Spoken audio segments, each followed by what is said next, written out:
but I'm stunning, yeah. One of the best. Sure, he might have a few TikTok videos, but after a few years and millions of views later, this creator is bringing new generation entertainment to the NBA. And some people aren't happy about it. Back when Jared McCain was a student in high school, he never could have realized it at the time, yet his first post started him on the road to becoming a TikTok star. With his 3.6 million followers and 159.7 million likes his videos have produced, the 16th overall pick of this year's NBA draft is a star on and off the court. That's a far larger social presence than your average NBA rookie, with the exceptions of players like Bronny James, who has an insane 5.8 million followers. But despite the mixed opinions on the kid who paints his nails, the Philadelphia 76ers might have just made the best decision in recent years to draft this online sensation. McCain lived up to his reputation as a shot maker at Duke, where he was a reliable scorer off the dribble. Scouts were able to look beyond his small stature to appreciate his impressive creativity, floater touch, and finishing ability. Strength-wise, the 6'2" combo guard has good balance and a high IQ to play on or off the ball. He also shoots well off the catch, or on the move with consistency. He's been known to create space to get his shot off fairly well, and he's a threat, even at mid-range. Can stop on a dime, and catches the ball already squared up with no wasted motion in the three-point shot. Jared McCain won the McDonald's All-American three-point contest while in college, and was a reliable free throw shooter, going at 80% at the NBPA Top 100, and 86.4% over the Nike EYBL in 2022. He does have his weaknesses though. Aside from the obvious size issue, the guard is more wired to score than facilitate plays, and isn't really an explosive athlete. Analysts are worried that he would struggle against tall defenders when scoring at the rim at the next level, but we're gonna have to wait and see. The Sixers. Injuries, poor contract terms, and poor team chemistry have all contributed to the Sixers' early elimination from the playoffs, despite the fact that they have been contenders every season and looked like one of the best teams in the competition when healthy. Up to the beginning of the 2024 season,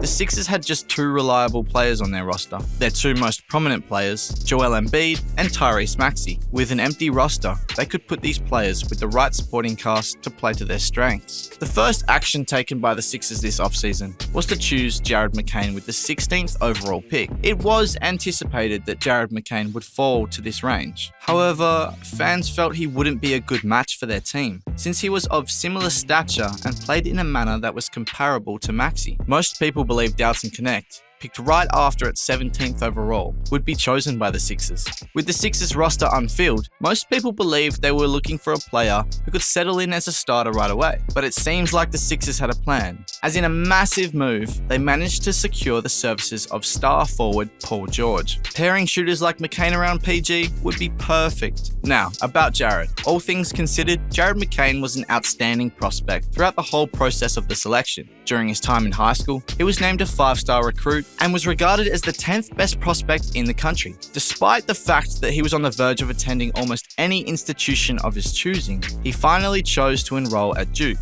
McCain started slow and had a difficult time getting off to a good start. His field goal percentage was merely 36%, and he only scored 8 points per game on average for his first 8 games. But respect to the young man for keeping his head up, as he was able to find his footing in the Duke offense and would go on to have one of the most successful freshman seasons in the history of the college. And for his stats, over the course of the remaining 28 games, he finished the year with an average of 16 points scored per game.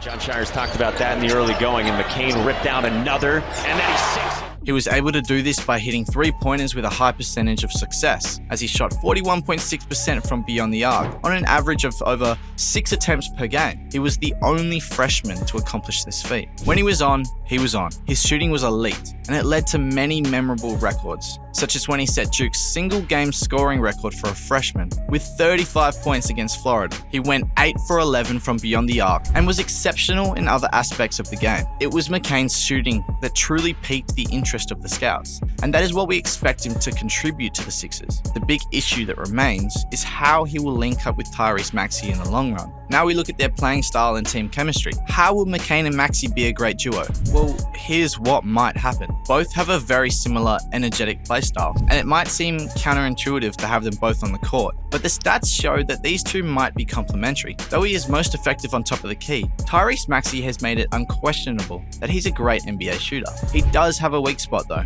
from the wings. Maxey shot only 35% there. Now McCain might be able to cover up that end of his game, as he excels where Maxey has difficulty. In college, McCain shot 44% from the wings. Can you see where this is going? Embiid and Maxey demand so much attention from the defense that often their set plays, such as their go-to dribble handoff, causes the defense to collapse, leaving open a shooter on the wing. Enter Jared McCain. When this play is working, the Sixers' attack is at its finest. Adding McCain to the floor would give Philly yet another layer of complexity. Tyrese Maxey's game also features a lot of transition scoring. He was 13th in the NBA in points per game on transition last season, even though the Sixers did not assist him on fast breaks as a group. Kyle Lowry could not run the court as he used to, and Joel Embiid and Tobias Harris very seldom broke out in transition. This resulted in Maxey going in alone on most fast breaks. Now, McCain came in the 96th percentile in fast break points per game in college. The Sixers will be able to take advantage of fast breaks even more with two quick guards on the court, potentially handing them a couple more simple baskets every game. So will it work out? With both McCain and Maxey being 6'2" guards, today's game would rank them among the tiniest guard duo. McCain does not, however, play like most guards his stature. In college, he averaged 5 rebounds a game and held his own,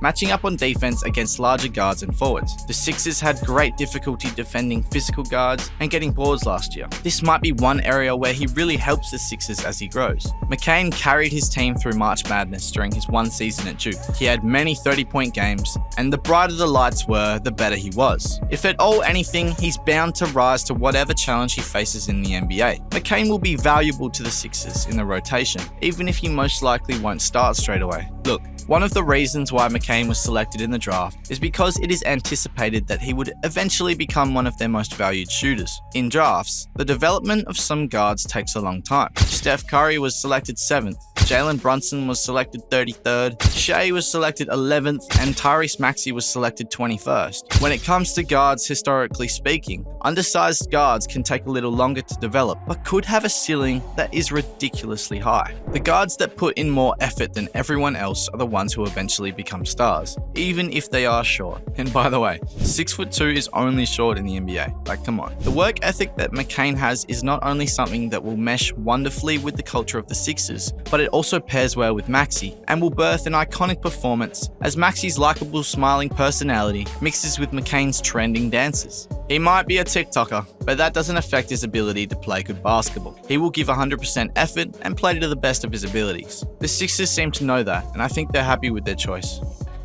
Yeah, boy. So we'll keep a close watch on him. Bragging on you, so let's see something. Sets the screen for McCain, who pulls the trigger. If you like keeping up with basketball's young stars, then you'll love what we have in store for you. Join us next time as we look at another up-and-coming NBA wonder kid.